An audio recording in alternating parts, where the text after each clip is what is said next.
ہاں ایگزیکٹلی نہیں ہے. آپ سمجھ سکتے ہیں. ٹھیک ہے پاکستان سے ذرا بہتر ہیں حالات, صحیح بات ہے, لیکن یہاں بھی ہے, ہر جگہ گھومتے پھرتے ہیں. مجھے چھپ کر رہنا پڑتا ہے, میں اپنا چہرہ نہیں دکھا سکتا. بھئی دیکھیے کہ چھپ کے رہنا, چہرہ نہیں دکھانا, یہ کس کے لیے؟ ایک امن پسند ہونے کا دعویٰ کرنے والے دین کے بارے میں ہے. ذرا سوچیں, ذرا سوچیں. بھئی میں یہ کہتا ہوں, یہی تو امن پسندی ہے نا, کہ دیکھیے کہ قرآن کے بارے میں, قرآن کے بارے میں یہ کہا جاتا ہے کہ یہ دنیا کی امن پسند ترین کتاب ہے. اب دیکھیے کہ اس کتاب میں قتل و قتال کو 170 دفعہ دہرایا گیا ہے. قتل و قتال کے مشتقات کو 170 دفعہ. اچھا میں ایک بات یہ بھی کہوں کہ ان 170 دفعہ جو دہرایا گیا ہے, اس میں لگ بھگ 23 سے 24 بار تو باقاعدہ حکم آتا ہے, آرڈر ہے. اقتلوا قاتلوا کتب علیکم القتال, یہ کہا گیا ہے کہ تم پر قتال, تم پر جنگ جو ہے لکھی گئی ہے, فرض کی گئی ہے. کس کے ساتھ؟ اب دیکھیے, قاتلوہم حتی لا تکون فتنۃ ویکون الدین کلہ للہ, اور یہ مضمون قرآن میں کم سے کم 3 جگہوں پر آیا ہے. اچھا اب دیکھیے کہ فتنہ کیا ہے. اب فتنہ کیا ہے, یہ علماء اس بارے میں بڑا اختلاف ہے ان کا. وہ کہیں گے یار یہ ایسا ہے ایسا ہے, لیکن دیکھیے کہ شرک اور کفر ان کے نزدیک فتنہ ہے نا. اچھا زمین پر جہاں جہاں جب تک کفر اور شرک رہے گا, اس کا مطلب یہ فتنہ ہے, اور فتنے کو مٹانے کے لیے یہ حالت جنگ میں رہیں گے.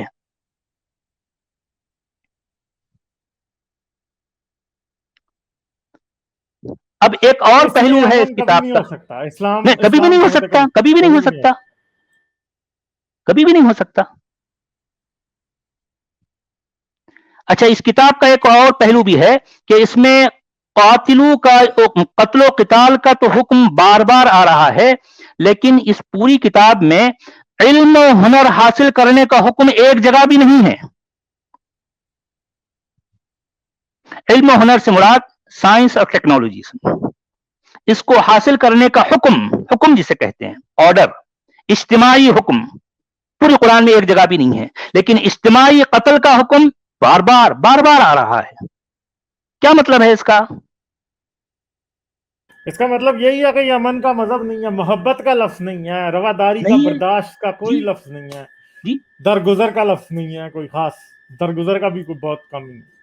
ٹھیک ہے, یہ نفرت والے لفظ ہیں. درگزر بھی کس کے لیے؟ وہ ایک مخصوص حالات میں. لیکن دیکھیے کہ یہ قرآن تو صاف کہہ رہا ہے نا, یعنی فانصرنا علی القوم الکافرین. اچھا قوم کافر کون ہے بھئی؟ یعنی جو کوئی بھی ان کی اس آئیڈیالوجی کو نہ مانے وہ کافر ہیں. سورہ توبہ, سورہ انفال میں تو کلیئر کٹ باتیں ہیں. قاتلوا الذین لا یؤمنون باللہ ولا بالیوم الآخر ولا یحرمون ما حرم اللہ ورسولہ ولا یدینون دین الحق من الذین اوتوا الکتاب حتی یعطوا الجزیۃ عن ید وہم صاغرون. یہ کیسی باتیں ہیں اس میں؟ جو کوئی جو ہے یہ عربی اللہ کی آئیڈیالوجی کو نہ مانے, اس کی بتائی ہوئی باتوں پر عمل نہ کرے, تو اس کا مطلب یہ ہے کہ اس کے ساتھ تم جنگ کرو. یہاں تک کہ وہ جزیہ دینے لگے. اور جزیہ کیسے؟ اپنے ہاتھوں کو نیچے رکھ کر انتہائی حقارت کے ساتھ, ذلت کے ساتھ. بھئی لوگ کہتے ہیں بھئی جزیہ تو ٹیکس ہے. نہیں, ہرگز نہیں, جزیہ ٹیکس نہیں ہے. بھئی جزیہ اصل میں وہ تاوان, وہ مالی جرمانہ ہے جو آپ اس آئیڈیالوجی کو نہ ماننے کی صورت میں جو ہے دے رہے ہیں, انتہائی حقارت کے ساتھ دے رہے ہیں, ذلت آمیز انداز میں دے رہے ہیں, اور آپ سے لیا جائے گا اور آپ کے ہاتھ نیچے ہوں گے. کیا بات ہے؟ کیا آپ ٹیکس ایسا دیتے ہیں؟ دنیا کی کون سی حکومت ہے جو اپنے شہریوں سے ٹیکس اس انداز میں لیتی ہے؟ ذرا بتائیے. تو جزیہ کا مطلب ٹیکس کیسے ہوگا؟ ہرگز نہیں. جزیہ وہ ٹیکس, اب آپ اس کو یہ کہہ سکتے ہیں کہ ان کو ذلیل کر کے ان سے جزیہ لینا ہے. ان کی عزت نہیں بچنی چاہیے, ان کی عزت و ناموس کو جو ہے مطلب نہیں بچنی چاہیے, کچھ بھی نہیں, ان کی کوئی حیثیت نہیں ہوگی. بلکہ جزیہ کے نام پر وہ ان کے ساتھ جو کچھ چاہے ہو سکتا ہے, سمجھو وہ ہے جزیہ. یہ جرمانہ ہے یہ. جی آپ کیا سمجھتے ہیں کہ دنیا جاگ رہی ہے؟ دنیا جاگنی شروع ہو رہی ہے؟ کیا تبدیلی آئے گی؟ ہم جیسے لوگ کامیاب ہوں گے؟ یقیناً سر. میں آپ جیسے لوگوں کو جب سنتا ہوں، جب دیکھتا ہوں، تو میں اندر سے اتنا خوش ہوتا ہوں، اور جو ہے میں بڑا مطمئن ہوں، اور میں بڑا جو ہے یعنی خوش آئند بات جو ہے دیکھتا ہوں کہ جو ہے یقیناً آپ جیسے لوگ، بلکہ اور یعنی یوں سمجھیے کہ آپ اس دستے کے ہراول ہیں، آپ آگے آگے ہیں، یوں سمجھیے کہ جو ہے میر کارواں ہیں، اور آپ کے پیچھے بے شمار لوگ لگ گئے ہیں. اور یعنی یا یہ انڈیا میں آپ کو فرق آتا نظر آ رہا ہے کہ انڈیا کا مسلمان جاگے گا، اسے سمجھ آئے گی کہ اسلام جھوٹ ہے، بدلیں گے بچے، نوجوان، بوڑھے؟ ہاں ہاں ہو تو رہا ہے، لیکن میں اتنی تیزی کے ساتھ تو نہیں دیکھ رہا ہوں، لیکن فرق تو پڑ رہا ہے، فرق پڑ رہا ہے، اور یقیناً فرق پڑا ہے. بلکہ میں ان لوگوں آج بھی عرب دنیا سے جڑا ہوا ہوں، اور عربوں میں جو ہے وہاں کے نوجوانوں میں میں عرب سے آنے کے بعد آج بھی وہ بہت سے ایسے چینلز ہیں جن کو میں باقاعدہ دیکھتا ہوں، سنتا ہوں، میں وہاں بڑی تبدیلی محسوس کر رہا ہوں. عرب میں سعودی عرب ہے، یو اے ای ہے، مصر ہے، سیریا ہے، عراق ہے، وہاں کئی ایسے نوجوان ہیں جو ان کی سوچ بدل رہی ہے. بہتوں نے چھوڑ دیا ہے. بہت سے لوگ ایسے ایسے سوال کرتے ہیں جن کا جواب علماء کے پاس نہیں ہوتا، اور ظاہر بات ہے اب آپ سوچیں کہ اگر جواب نہ ہو تو بلا کر ہوگا کیا؟ یہی ہوگا کہ لوگ چھوڑیں گے. نوجوان. ہاں نوجوان اگر سوال کریں اور ان کو جواب ان کے لیول کا اطمینان بخش اگر جواب نہ ملے تو وہ چھوڑ دیں گے، سیدھی سی بات ہے. پر سر ایک بات ہے کہ آپ کیا سمجھتے ہیں کہ یہ جو نئے لوگ ہیں، ہم جو اس مذہب کو چھوڑ کے اس دلدل سے نکل کے سامنے آتے ہیں، انہیں اپنی حفاظت کیسے کرنی ہے؟ کیونکہ پاکستان میں تو حالات بہت برے ہیں، مگر انڈیا میں بھی کوئی اچھے نہیں ہیں. بحث مباحثہ اس سے بچنا چاہیے یا کس طرح کرنا چاہیے؟ کوئی مشورہ آپ کے پاس ان لوگوں کے لیے؟ ہاں، بحث مباحثہ تو ہر کسی سے نہیں کر سکتے، اور کرنا بھی نہیں چاہیے، اور یہ اس کا کچھ بھی حاصل نہیں ہے. البتہ یہ ہے کہ اگر وہ کر سکتے ہیں تو اپنی آئیڈینٹی کو چھپا کر یہ سچائی کو پھیلانا، یا خاص طور پر جو ہے میرا جو مقصد ہوتا ہے، اب میں کچھ عرصے سے جو کام کر رہا ہوں، وہ اس میں جو ہے میرا جو مشن ہے وہ یہ کہ یہ جو عقیدت ہے، یعنی خاص طور پر قرآن کو لے کر جو عقیدت پائی جاتی ہے، یہ کسی نہ کسی طرح سے مدھم کی جائے. کیونکہ دیکھیں کہ اگر تھوڑی دیر کے لیے آپ قرآن کو ایسے دیکھیں کہ اس سے عقیدت ہٹا دی جائے تو آپ کیا سمجھتے ہیں؟ یہ کتاب ہے، بات ختم. ہاں، اور اس کو پڑھیں جیسے باقی تو کتابوں میں انسانی غلطیاں ہوتی پڑھتے ہیں، ہیں اس میں آپ بھی اسے ہیں اسی طرح سے پڑھیں. انسانی غلطیاں، انسانی بھئی اس کے غلطیاں. ساتھ تقدسات، وہ عقیدتیں، وہ پتہ نہیں کیا کیا جو ہے ساری چیزیں جوڑ کر، اور اس میں پڑھنے والا اس کو کئی بار لگتا بھی یار اس میں جھول ہے، تب بھی وہ سمجھے گا نہیں یار میری عقل کا فطور ہے. وہ دیکھیں ذرا، دیکھیں. چلے سر، اینڈ پہ کوئی پیغام، کوئی بات ایسی جو کہ رہ گئی ہو اس ساری گفتگو میں؟ آپ کے ساتھ بڑی ہاں، اچھی وقت تو گفتگو ہوئی کافی اور ہو گیا، پتہ نہیں چلا اتنا وقت ہو گیا. بالکل، میں نے ویسے آپ کو جو پہلے ہی ہے کہا تھا کہ 1.5 گھنٹہ گزرنے کا پتہ نہیں چلے گا. ٹھیک ہے. جی جی. اچھا جی. ہاں، بس میں یہی کہوں گا سب سے کہ بھئی دیکھیں کہ آپ جن عقیدوں کو، میں سب سننے والوں سے میری یہ گزارش ہے، اور یہ باتیں جہاں تک بھی پہنچے ان سے میں یہی گزارش کروں گا کہ بھی دیکھیں کہ آپ اپنے عقیدوں کو پرکھیں، پرکھنے کے بعد آپ اس پر عمل کریں. یہ نہیں کہ آپ کے استاد، آپ کے مولوی صاحب، آپ کے ملا جی نے جو کچھ کہہ دیا اس کو آپ نے مان لیا. نہیں، ایسا نہیں ہونا چاہیے. کہ دیکھیں کہ آپ بازار جاتے ہیں، ایک 10 روپے کا سودا کرتے ہیں تو وہ کچھ خریدنے سے پہلے آپ 10 بار اس کو کنگھالتے ہیں نا. تو یہ پوری زندگی کا سودا ہے. آپ کے دل و دماغ، آپ کی ہر چیز کا جب سودا کرتے ہیں تو وہاں آپ کی آنکھیں بند ہوتی ہیں، اور آپ ایک انجان آدمی پر پوری طرح سے اعتماد کیے ہو جسے مولوی کہا جاتا ہے. یہ تو ظلم ہے، ظلم ہے. میں نے اپنی آنکھوں سے دیکھا ہے کہ مسجد میں ایک مولوی صاحب ممبر پر کھڑے ہیں یا بیٹھے ہیں، وہ پتہ نہیں اوٹ پٹانگ ساری باتیں کہہ رہے ہیں، اور نیچے بیٹھنے والے سر جھکائے، اس میں پروفیسر بھی ہیں، لیکچرر بھی ہیں، انجینئر بھی ہے، ڈاکٹر بھی ہیں. سب کے سب گردن جھکائے سن رہے ہیں اس کی باتیں. یہ تو ظلم ہے, یہ ظلم ہے. بالکل سر یہ ظلم ہے, اور آپ کی آواز جو ہے وہ بہت معنی رکھتی ہے, اور جو آپ نے ساری اپنی سٹوری سنائی, مجھے پتا ہے اس سے بہت سے لوگ سیکھیں گے, اور یقین کریں یہ اسلامی رجت پسندی جو ہے وہ بہت سے گھروں کو توڑنے کی وجہ ہے, اور آپ اس فیز سے گزرے ہیں. آپ کا گھر نہیں خراب کر رہا, صرف آپ کے بھائی کا گھر خراب کرنے کی کوشش ہے. جو آپ کی بہنیں ہیں, مجھے ان کے لیے جو ہے نا, مجھے ترس آتا ہے کہ وہ کیسے اس جہالت میں پھنسی ہیں اور اپنے پیارے رشتوں کو انہوں نے ختم کر دیا اس کی وجہ سے, اور جو آپ کی فیملی ہے. مگر ہو سکتا ہے, یہ یاد رکھیں کہ یہ جو آج آپ سے بحث کر رہے ہیں, ان کے ہی بچے کل کو جو ہے یقیناً وہ یہ کہیں یقیناً گے کہ ہمارے یہ جو ماموں تھے یا ہمارے یہ جو تایا تھے یہ ٹھیک کہتے تھے بات.